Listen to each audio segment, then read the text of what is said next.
One nation one election पर सियासत लगातार जारी है। विपक्षी दलों से बात करेंगे सरकार के मंत्री, विपक्षी पार्टियों से समर्थन मांगेंगे सरकार के मंत्री। राजनाथ सिंह, किरण रिजिजू को निर्देश दिए गए हैं, ये बड़ी खबर आपको हम बता रहे हैं। मंत्री अर्जुन राम मेघवाल को भी निर्देश दिए गए हैं। तो विपक्षी पार्टियों से समर्थन की अपील की जाएगी केंद्र सरकार के मंत्रियों की तरफ से। राजनाथ सिंह, किरण रिजिजू को निर्देश दिए गए हैं विपक्षी नेताओं का समर्थन हासिल करने के लिए। तो ये बड़ी खबर आपको बता रहे हैं। तो वन नेशन वन इलेक्शन को लेकर एक बार फिर से सियासत गर्मा चुकी है। विपक्षी दलों से बात यहां पर सरकार के मंत्रियों की तरफ से की जाएगी। विपक्षी पार्टियों से समर्थन मांगेंगे सरकार के मंत्री कि आइए आप हमारा समर्थन कीजिए वन नेशन वन इलेक्शन को लेकर। अब देखने की बात होगी कि विपक्ष के नेताओं का क्या रुख रहता है। बताया जा रहा है कि केंद्र की तरफ से राजनाथ सिंह, किरण रिजिजू को निर्देश दिए गए हैं और साथ ही साथ मंत्री अर्जुन राम मेघवाल को भी निर्देश दिए गए हैं कि विपक्षी नेताओं का, विपक्ष के जो मंत्री हैं, विपक्ष के जो तमाम नेता हैं, उनका समर्थन हासिल कीजिए वन नेशन वन इलेक्शन को लेकर। क्योंकि वन नेशन वन इलेक्शन को लेकर अब पूरे तरीके से माहौल बन चुका है। अब देखने की बात ये होगी कि वन नेशन वन इलेक्शन को लेकर जो इतना मंथन चल रहा है, इसका निष्कर्ष कब तक निकलेगा। विपक्षी पार्टियों से समर्थन मांगने का प्रयास यहाँ पर किया जाएगा। राजनाथ सिंह, किरण रिजिजू, अर्जुन राम मेघवाल, इन तीन मंत्रियों की जिम्मेदारी रहेगी। निर्देश इन्हें दे दिए गए हैं कि विपक्ष के जो नेता हैं उनसे समर्थन आप मांगिए। तो अब विपक्ष के जो तमाम नेता हैं, विपक्ष के जो बड़े चेहरे हैं, उनसे समर्थन की अपील यहां पर की जाएगी, समर्थन मांगने का काम किया जाएगा। ज़्यादा जानकारी के साथ हमारे संवाददाता नमित त्यागी हमारे साथ जुड़ चुके हैं लाइव। नमित, बताया जा रहा है कि यहाँ पर मंत्रियों की तरफ से विपक्ष के नेताओं को अब अपने समर्थन में लाने के लिए प्रयास किया जाएगा। किस तरीके से आप इसे देखते हैं? ताज़ा अपडेट आपके पास क्या है नमित त्यागी? देखिए, बिल्कुल निश्चित तौर पर वन नेशन वन इलेक्शन के लिए जो सरकार काफी पहले से, यानी कि साल 2024 में और 19 में भी सरकार का जो एक चुनावी घोषणा पत्र में एक मुद्दा था, वो एक ये भी था वन नेशन वन इलेक्शन। हालांकि इसको लेकर जो एक देश के पूर्व राष्ट्रपति रामनाथ कोविंद की अध्यक्षता में जो कमेटी बनाई गई थी, उस कमेटी ने मार्च के महीने में ही सरकार को अपनी रिपोर्ट सौंप दी थी।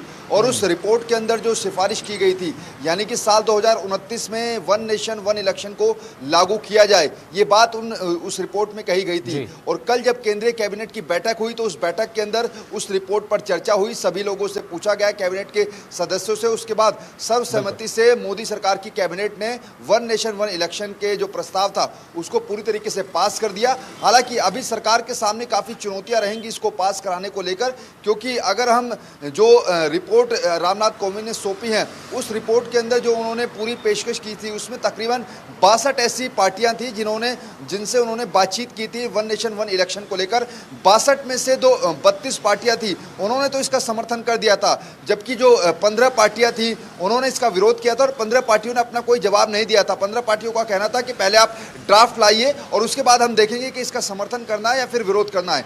इसके साथ साथ आपको ये बताया कि कल देर शाम केंद्र सरकार की तरफ से अपने 3 जो बड़े मंत्री हैं, चाहे उसमें राजनाथ सिंह है या फिर कानून मंत्री अर्जुन राम मेघवाल की बात करें, इसके अलावा किरण रिजिजू की बात करें, ये जो 3 सिपह सलार है मोदी सरकार के, इनको जिम्मा सौंपा गया है कि आप विपक्षी पार्टियों को जो नाराज हैं इससे, जो इसके विरोध में हैं, उनको मनाइए और वन नेशन वन इलेक्शन के क्या देश के अंदर फायदे होंगे, जिससे सरकार के ऊपर आर्थिक बोझ जो है वो काफ़ी कम हो जाएगा, इलेक्शन कमीशन का जो उसमें पैसा खर्च होता है वो काफ़ी कम हो जाएगा। इन सब चीज़ों को मनाने के लिए 3 मंत्रियों का गठन किया गया है जो कि विपक्षी पार्टियों को मनाएंगे। इसके साथ साथ ये हम इसलिए कह रहे हैं बसंत कि इसलिए आसान नहीं होगा, क्योंकि अब सरकार को इसे लागू करने के लिए जो कल जानकारी मिली थी कि अब जो आने वाला शीतकालीन सत्र होगा उसमें सरकार इसको पेश करेगी, तो सरकार को सबसे पहले एक बिल लाना पड़ेगा और इस बिल को लोकसभा और राज्यसभा दोनों से पास कराना होगा। लोकसभा में हालांकि बीजेपी और एनडीए के अच्छे खासे सांसद है, वहां से पास कराने में कोई दिक्कत होगी नहीं। लेकिन अभी भी अगर बात करें तो एनडीए के जो घटक दल हैं, चाहे उसमें एलजेपी है या फिर जेडीयू है, उन्होंने तो वन नेशन वन इलेक्शन का समर्थन किया है, लेकिन चंद्रबाबू नायडू की पार्टी टीडीपी ने इस पर अभी कुछ बोला नहीं है, ना ही उन्होंने विरोध किया है, ना ही समर्थन।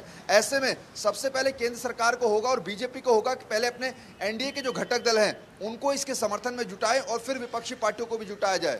बिल्कुल, ऐसे में ये तमाम मुश्किलात होंगी क्योंकि विपक्ष के जो तमाम नेता हैं, बड़े बड़े चुनिंदा चेहरे हैं, उन्हें मनाने का प्रयास भी होगा, ये भी चैलेंजिंग होगा नमित। और साथ ही साथ एक आंतरिक चुनौतियां, जब किसी बिल को पेश किया जाता है, पास कराना, क्योंकि अब गठबंधन सरकार है, एनडीए में घटक दलों की भूमिका बेहद ज्यादा महत्वपूर्ण है। नमित, एक अपने जो अंदर के सहयोगी है उन्हें भी मनाने का प्रयास यहां पर करना होगा, और साथ ही साथ ये स्वीकार्य कितना होता है, व्यवस्थाएं किस तरीके से रहेंगी, इसकी पूरे तरीके से एक सोशल एक्सेप्टेबिलिटी कितनी रहेगी, यह भी बहुत चैलेंजिंग रहने वाला है। यानी कि अभी बहुत बड़ा एक रोड़ा रास्ते में है।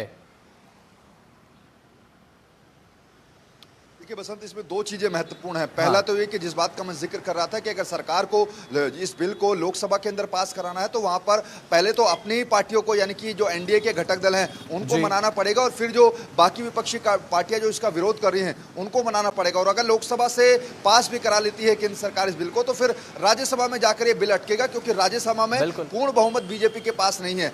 ऐसे में जो हमने देखा था कि हाल ही में जो वक्फ बोर्ड का बिल आया था उस पर सरकार को समर्थन नहीं मिला था, और नतीजा ये रहा था कि वो बिल जेपीसी की कमेटी में चला गया था। तो ऐसे में इस बिल को पास कराना सरकार के लिए बेहद चुनौती होगा। और केवल लोकसभा और राज्यसभा की बात नहीं है, इसमें जो प्रोसेसर है उसमें संसद के दोनों सदनों से इस बिल को पास कराना होगा। इसके अलावा पूरे देश के अंदर जो 15 विधानसभाएं हैं 15 राज्यों की, वहां से भी इस बिल को पास कराना हो, यानी कि 15 विधानसभाओं के अंदर भी इस बिल को लेकर वोट डाले जाएंगे, और वहां से भी इसको पास कराना सरकार के लिए बेहद चुनौती होगा, क्योंकि 543 लोकसभा सीटें हैं, इसके अलावा 4130 पूरे देश के अंदर विधानसभा सीटें हैं। सभी सीटों पर एक साथ चुनाव कराना ये न केवल सरकार के लिए चुनौती होगा बल्कि चुनाव आयोग के लिए भी चुनौती होगा, क्योंकि देश के अंदर कई ऐसे राज्य हैं जहां पर मौसम के अनुकूल चुनाव होते हैं या फिर परिस्थितियों के अनुकूल चुनाव होते हैं, क्योंकि देश के अंदर कई ऐसे नक्सल प्रभावित इलाके भी हैं जहां पर हर समय चुनाव नहीं कराए जा सकते हैं। तो ऐसे में चुनाव आयोग के सामने भी चुनौती होगा कि सभी चुनाव एक साथ एक जगह एक देश में कराया जाना ये सरकार के लिए चुनौती होगा, और इलेक्शन कमीशन के लिए भी चुनौती होगा। और दूसरा सवाल इसमें बसंत ये आ रहा है कि साल 2023 में जिन राज्यों के अंदर विधानसभा चुनाव हुए हैं उसमें से 10 ऐसे राज्य हैं जहां पर विधानसभा के चुनाव हुए हैं, और अगर ये प्रस्ताव ये लोकसभा और राज्यसभा में पारित हो जाता है फिर साल 2029 से लागू होगा। यानी कि साल 2023 में जिन 10 राज्यों के अंदर विधानसभा चुनाव हुए हैं उनका कार्यकाल 2023 से 2028 तक रहेगा, और फिर 2028 में अगर उन राज्यों के अंदर चुनाव होते हैं तो फिर वो सरकार जो है उन राज्यों के अंदर केवल एक साल चलेगी, क्योंकि 2029 से फिर एक देश एक चुनाव लागू हो जाएगा। चलिए ठीक है, बहुत बहुत शुक्रिया नमित।